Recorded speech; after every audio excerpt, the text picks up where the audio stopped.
Shalom, bien-aimés dans le Seigneur et bienvenue dans votre émission Parole de la vérité. Une émission qui vous apporte l'évangile, la parole de la vérité dans vos maisons. De tout mon cœur, je dis que le Seigneur vous bénisse, que le Seigneur vous multiplie ses faveurs, que le Seigneur apporte des solutions à vos différents problèmes dans son amour éternel, au nom puissant et glorieux de Jésus-Christ, notre Seigneur. Nous allons continuer avec les 10 plaies d'Égypte et aujourd'hui nous allons aborder la 5e plaie qui n'est rien d'autre que la grande mortalité des troupeaux. Gloire au Seigneur Jésus-Christ. Et sans plus tarder, nous allons lire les Écritures. Nous sommes dans Exode chapitre 9. Nous allons prendre du 1er au 7e verset. Je lis la parole au nom de Jésus-Christ. L'Éternel dit à Moïse, « Va vers Pharaon et tu lui diras, ainsi parle l'Éternel, le Dieu des Hébreux.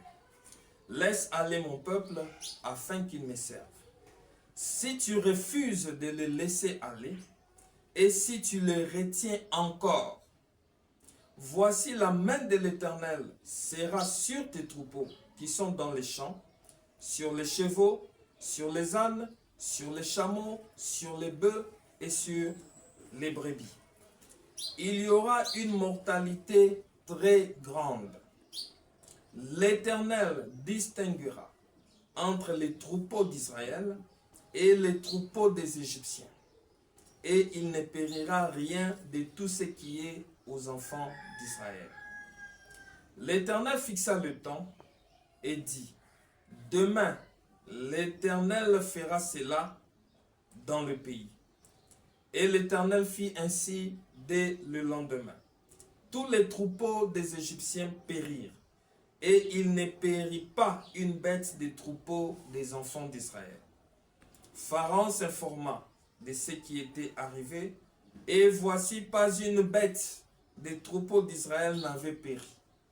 Mais le cœur de Pharaon s'endurcit, et il ne laissa point aller le peuple.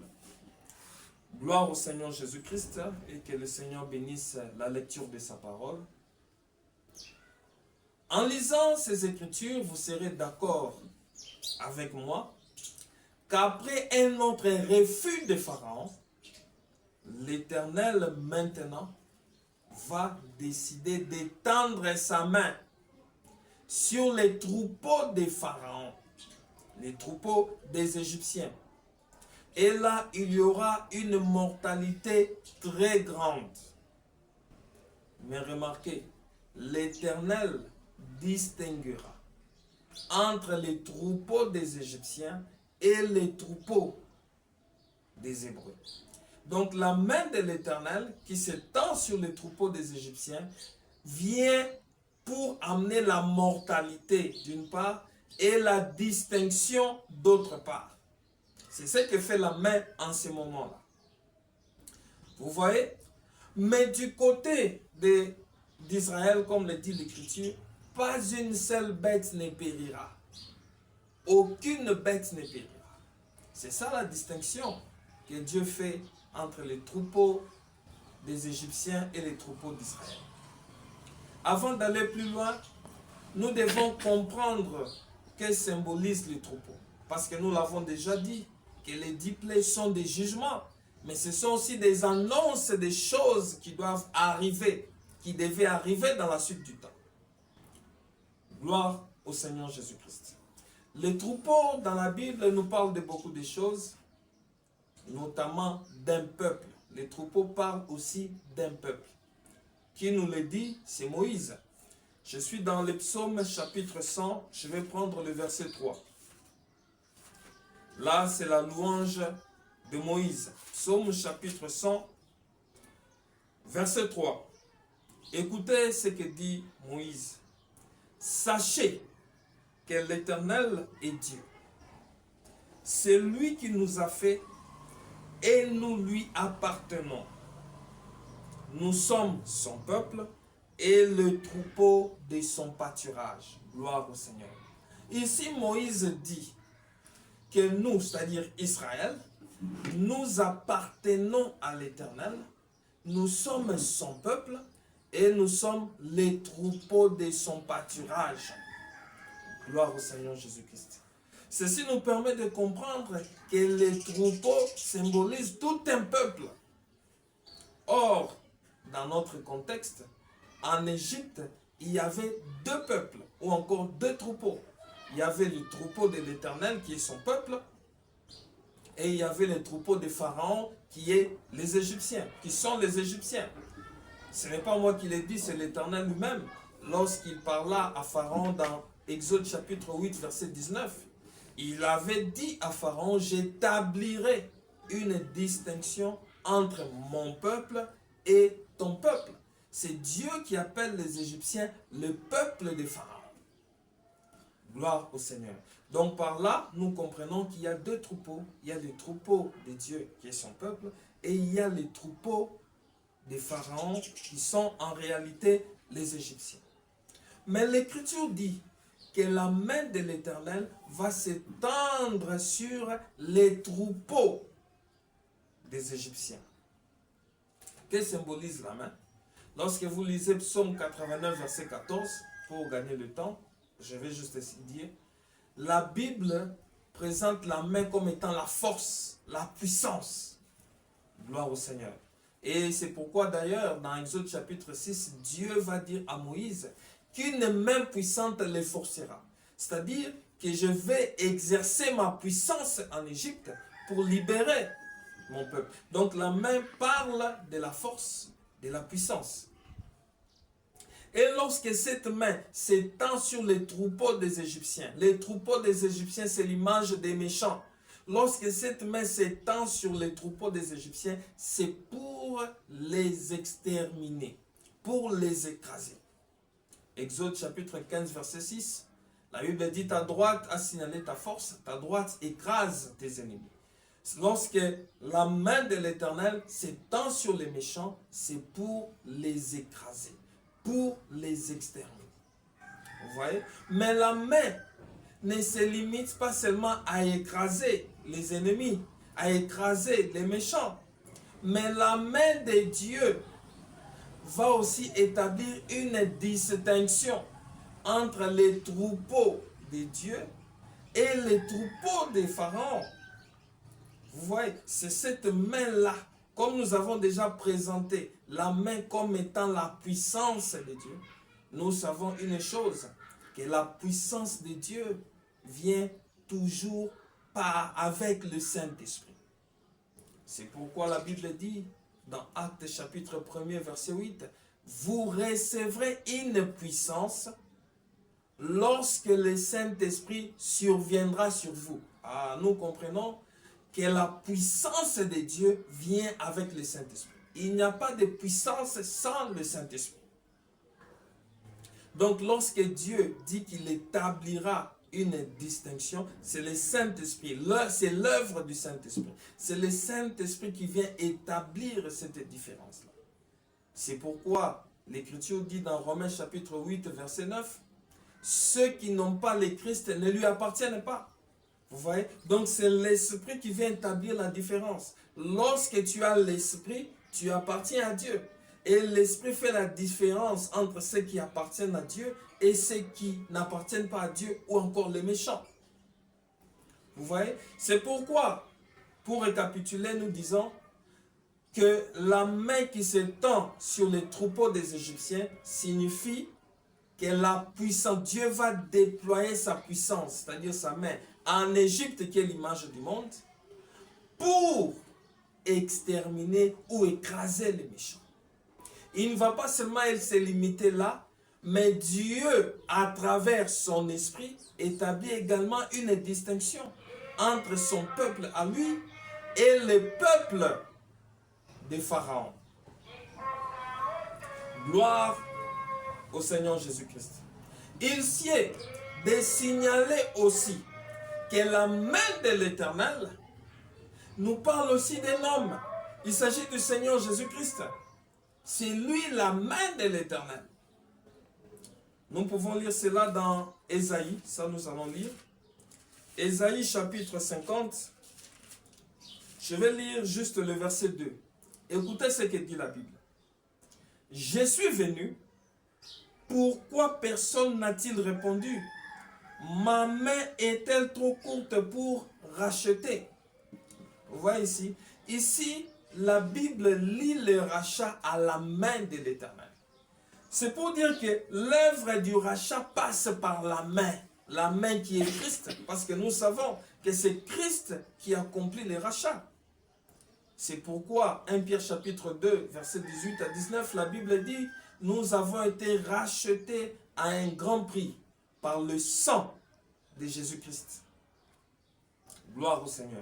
Donc l'œuvre du rachat passe par la main. La main nous parle de tout un homme, du Seigneur Jésus-Christ.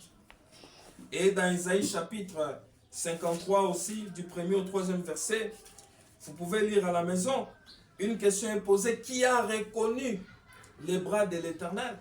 Il s'est élevé comme une faible plante. Il n'avait ni beauté ni éclat. Là, on parle de qui? On parle du Seigneur Jésus-Christ, qui est la main de l'Éternel, le bras de l'Éternel.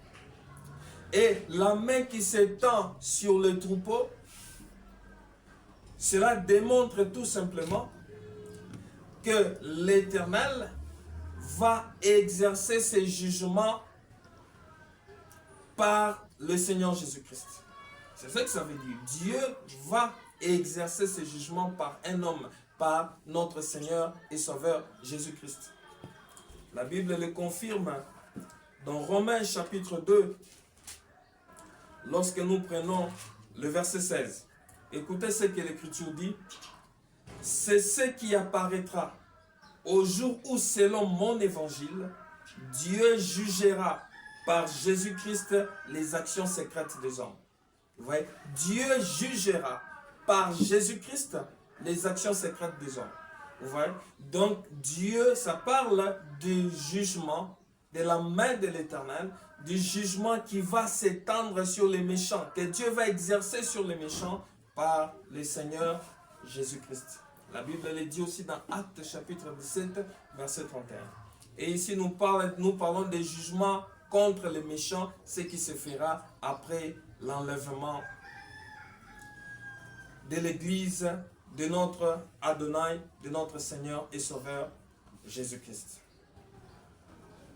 Nous avons dit que les troupeaux symbolisent d'une part le peuple, mais les troupeaux nous parlent aussi de la richesse. Gloire au Seigneur. Car dans la Bible, au temps de la Bible, on évaluait aussi la richesse d'une personne par la quantité de troupeaux qu'il possède.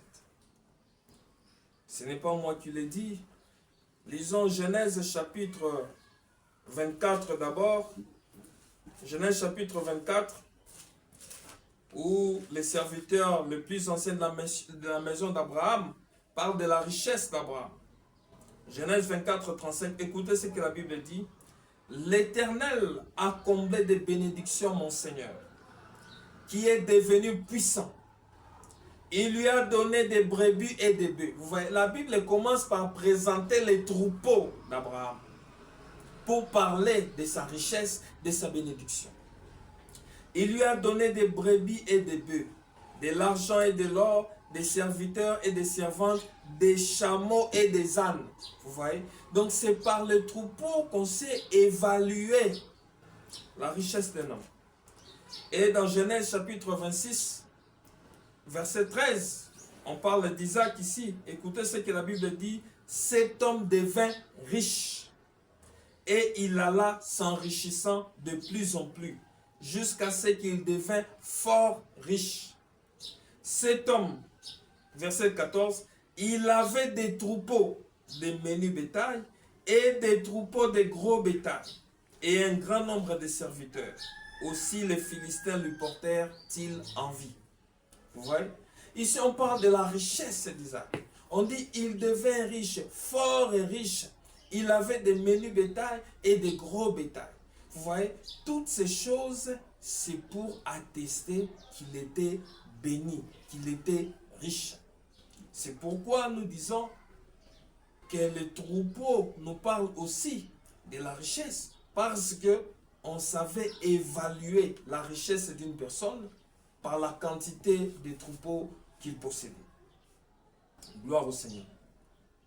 J'aimerais attirer votre attention sur quelque chose ici, dans cette plaie. Vous remarquerez que la mortalité des troupeaux ne concernait que 5 animaux du troupeau. Ce ne sont pas tous les troupeaux qui périssaient, non. 5 animaux du troupeau. Ces troupeaux-là, en bref, étaient constitués de 5 animaux. Nous avions les chevaux, les ânes, les chameaux, les bœufs, et puis enfin, les brebis. Vous voyez? Pourquoi ces troupeaux n'étaient composés que de ces 5 animaux? La Bible dit dans Proverbe 16, 4 que Dieu fait tout pour un but. Donc ça veut dire qu'il y a une raison pour laquelle il n'y a que ces 5 animaux. Et pour comprendre la pensée de Dieu qui est cachée derrière ces 5 animaux, nous allons analyser. Premièrement, comment la Bible décrit ces 5 animaux. En commençant par le cheval, la Bible dit dans Proverbe chapitre 21, verset 31, le cheval est équipé pour la bataille. C'est que nous comprenons que c'est un animal de guerre. Donc lorsqu'on voit le cheval, on voit la guerre. Et dans Job chapitre 39, verset 22 et verset 25, la Bible dit que le cheval se rit de la crainte. Il n'a pas peur. Et il ne recule pas face à l'épée. Vous voyez comment la Bible décrit cet animal? Un animal de guerre qui ne recule pas face à l'épée. Concernant l'âne, l'Écriture nous montre que l'âne était souvent utilisé pour les transports et surtout pour porter les fardeaux, porter les marchandises. C'est pourquoi dans Genèse chapitre 42, lorsque le fils de Jacob était allé chercher les blés en Égypte au temps de la famine, c'est sur les ânes qu'ils avaient chargé ces marchandises-là. Parce que l'âne porte facilement des fardeaux. Concernant les chameaux, l'Écriture nous dit que les chameaux étaient aussi utilisés pour des longs voyages. Ouais. Lorsque vous êtes dans Genèse chapitre 24, verset 10, le serviteur le plus ancien de la maison d'Abraham devait effectuer un long voyage dans un autre pays pour chercher la femme pour Isaac. Ce sont les chameaux qu'il avait pris. Et la nature nous enseigne aussi que les chameaux avaient une réserve d'eau dans leur estomac, ce qui leur permettait plutôt de faire des longs voyages, même dans le désert, sans se fatiguer. Et concernant les bœufs, la Bible nous dit que les bœufs étaient des laboureurs, ils labouraient. Lorsque vous lisez Job chapitre 1er, verset 14, la Bible dit, lorsque les Sabéens avaient attaqué les troupeaux de Job, l'Écriture nous dit qu'en ces moments-là, les bœufs labouraient. Donc ce sont des laboureurs. Et la Bible nous dit aussi, dans Proverbe 14, verset 4, s'il n'y a pas de bœufs, la crèche est vide. Et c'est à la vigueur des bœufs qu'il y a l'abondance des revenus. Donc les bœufs fournissent l'abondance de nourriture. L'abondance de nourriture, nous les recevons avec le travail de bœufs. Et lorsqu'on parle des brebis, les brebis nous parlent tout simplement des sacrifices. Parce que c'est d'abord un animal de sacrifice. Et lorsque vous lisez Psaume chapitre 44, verset 23, l'Écriture nous dit que l'on nous regarde comme des brebis destinées à la boucherie à cause du Seigneur. Vous voyez? C'est-à-dire que même pour identifier que ces gens sont appelés à mourir, à être sacrifiés, on parlait des brebis. Gloire au Seigneur. Nous avons dit comment l'Écriture présente ces 5 animaux, l'Écriture les présente comme étant des serviteurs. Vous voyez? L'Écriture les présente comme étant des serviteurs. Ils étaient tous au service des hommes. Ok? C'est pourquoi, avant de parler de la mortalité des troupeaux des Égyptiens, j'aimerais attirer votre attention sur ce que nous venons de dire, que l'Écriture présente ces animaux comme étant des serviteurs. Ils étaient au service de l'homme. Mais vous remarquerez aussi que dans les Écritures, vous trouverez tous ces services de ces différents animaux dans le corps d'une seule personne. Il s'agit du Seigneur Jésus-Christ. C'est lui le serviteur parfait qui regroupe, qu'on trouve en lui les qualités, les différentes qualités de ces 5 animaux. D'abord, comme le cheval, qui est présenté comme un animal de guerre, ça parle de Christ, qui a été préparé pour les combats. C'est pourquoi il ne pouvait pas reculer devant la mort.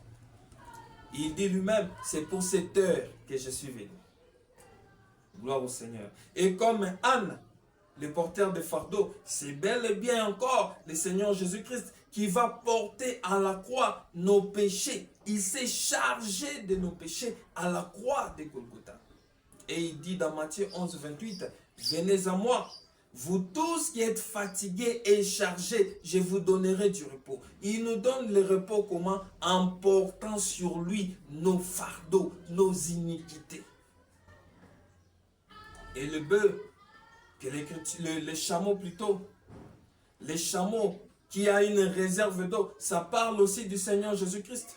La Bible dit qu'Israël, lorsqu'ils avaient soif dans le désert, il y a un rocher qui leur fournissait de l'eau. Et l'apôtre Paul dit dans 1 Corinthiens chapitre 10, verset 4, que ce rocher qui les suivait et qui leur donnait de l'eau, c'est Christ. Vous voyez? Donc il était la réserve d'eau de son peuple. C'est lui le véritable chameau qui les accompagnait dans le désert pour leur fournir de l'eau. Et en ce qui concerne le bœuf qui est un laboureur, qui fournit la nourriture en abondance, comme le dit Proverbe 14, ça parle aussi du Seigneur Jésus-Christ. Parce qu'en Jésus-Christ, nous avons la sagesse infiniment variée de Dieu. Nous recevons ces choses par le Seigneur Jésus-Christ, qui est le véritable bœuf, le véritable serviteur. Et en tant que brebis, qu'est-ce qu'il a fait? Il s'est livré lui-même à la croix pour nos péchés, afin que nous puissions recevoir les saluts. Il s'est livré lui-même comme étant un animal de sacrifice. Gloire au Seigneur Jésus-Christ, parce que tous ces services ont été accomplis par une seule personne, le Seigneur Jésus-Christ. Et il a accompli dans son ministère terrestre. Mais aujourd'hui, le Seigneur Jésus n'est plus physiquement avec nous, il est là. Et il continue à travailler, mais il s'est partagé en 5 différents dons ministériels. Ah, c'est que nous comprenons que ces 5 animaux nous parlent aussi des 5 dons ministériels, c'est-à-dire pasteur, apôtre, prophète, docteur, évangéliste. Et le cheval, qui est un animal de guerre, représente le docteur, qui est un guerrier de la parole, qui a cette capacité de défendre la saine doctrine, de répandre la parole, la connaissance de Dieu avec détail et précision. Vous voyez? Et l'âne nous parle de l'évangéliste. L'évangéliste qui sait porter les fardeaux, c'est-à-dire il se charge du péché du peuple pour les amener à la repentance. Vous voyez un peu cela? Et les chameaux nous parlent du ministère de prophète. Et là, nous faisons allusion directement au prophète Jean-Baptiste. Jean-Baptiste qui était prophète. La Bible dit dans Matthieu chapitre 3, verset 4, que Jean-Baptiste portait un vêtement de poils de chameau pour attester qu'il était lui-même un chameau dans le désert. Vous voyez un peu cela? Et le prophète a la capacité de faire de longs voyages de l'éternité en éternité en passant par le temps. C'est-à-dire, pour préciser les événements, les placer dans les calendriers prophétiques. Il peut te dire que prophétiquement parlant, nous sommes dans telle période, dans tel temps, dans le calendrier prophétique. Et il y a maintenant la brebis qui parle du pasteur. Parce que la brebis, dans la brebis, on voit la douceur, on voit la patience. Ce sont des qualités que le Seigneur a déposées dans les pasteurs pour pouvoir supporter les caprices de son peuple. Gloire au Seigneur Jésus-Christ. Maintenant, vous comprendrez que ces animaux qui ont été frappés, les troupeaux des Égyptiens qui ont été frappés, nous montrent tout simplement que du côté de l'Égypte, Dieu les a privés de la vraie parole. Les a privés de la vraie parole parce que les vrais ministres ne sont pas là, ces 5 animaux. Dieu les a frappés, il n'y a pas de vrais ministres là-bas. Ça veut dire que la parole de la vérité, il n'y en a pas dans l'Égypte, dans le monde. Si vous voulez être sauvé, c'est à Gozen. C'est là-bas qu'il y avait, les troupeaux n'ont pas été touchés. Gozen, quelle image de l'église, c'est là-bas qu'il y a les troupeaux. Mais en Égypte, Dieu a frappé, il n'y en a pas. Ça veut dire que la vraie parole de la vérité n'existe pas.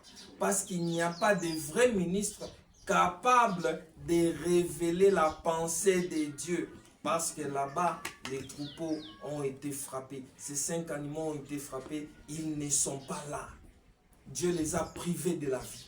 Parce que nous obtenons la vie lorsque l'on écoute les ministres de la parole, lorsqu'on écoute la parole de la vérité qui est prêchée par ses serviteurs, c'est alors qu'on a la vie.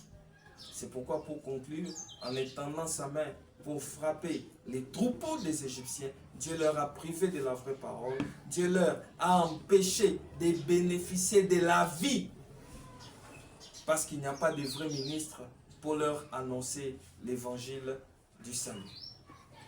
Gloire au Seigneur Jésus-Christ.